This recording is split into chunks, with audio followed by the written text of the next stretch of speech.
Okay, now I'm going to do powder.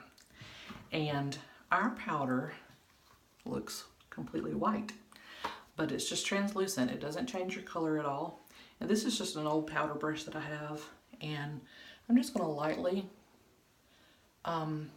put the powder on, mainly because I'm going to be putting on powder blush. And so I just want, the powder on there for it. And I don't need to use a lot of powder because I'm going to be putting a finishing spray on. But I like to put, I get oily there, in my T-zone.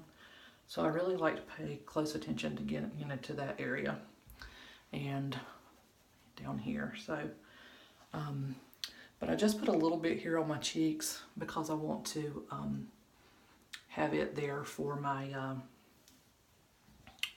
blush. So that was the translucent powder. I absolutely love that powder. Then I'm going to do a little bit of contouring. Now, I am no makeup artist and I'm certainly not a pro, but I did watch a pro and I'm using, there again, this is an old contour brush that I already had, but I watched a makeup artist that used this eyeshadow, and she said not to use bronzers for contour just because of the light reflecting and stuff. So she recommended this eyeshadow, which I have, which is called Taupe for the Best. And so I'm just going to put a little bit on my brush. And then there where I've kind of got that little bit of a indentation there, I'm just going to try to accentuate that a little bit. And then this makeup artist that I watched said, do it mainly back here, but then bring it a little bit, just to go underneath your cheekbone, but not a lot, but mainly right back there. So you see the difference there that makes, gives me a little bit of definition of my cheeks. I am aware that I do have a very round face. Then I'm just going to do the same thing on the other side. And you can make the silly faces while you do it. But there again, I'm just doing it back there and just bringing it just a little bit up under the cheekbone. So I don't know if you can really tell in the phone, but it really does make a bit of a difference. And then I take just a tad and just go right up in here. My hair is just, just a little bit thinner right in there. Just kind of outline my face a little. And then you can even take it right there on your jawline. If you're like me and don't have much of a jawline, your neck and your jaw just run together. All right, and then blush.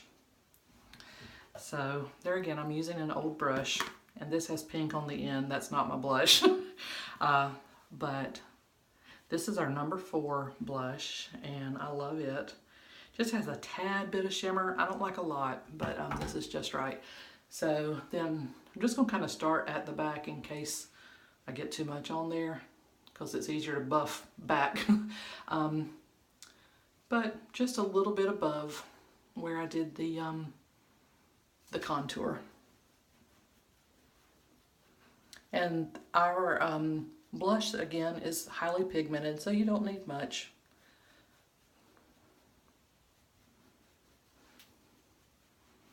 This is such a great neutral color.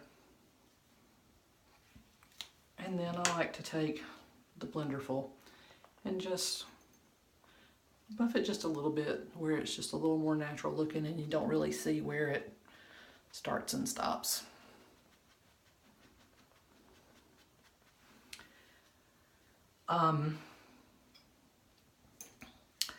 Then I'm just going to take a little bit of bronzer, not much, but it's because I'm so pale right now. Just a little bit of bronzer, and go on my forehead.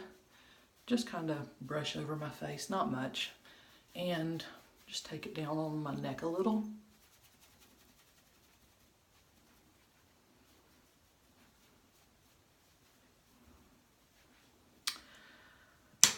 And then one more step.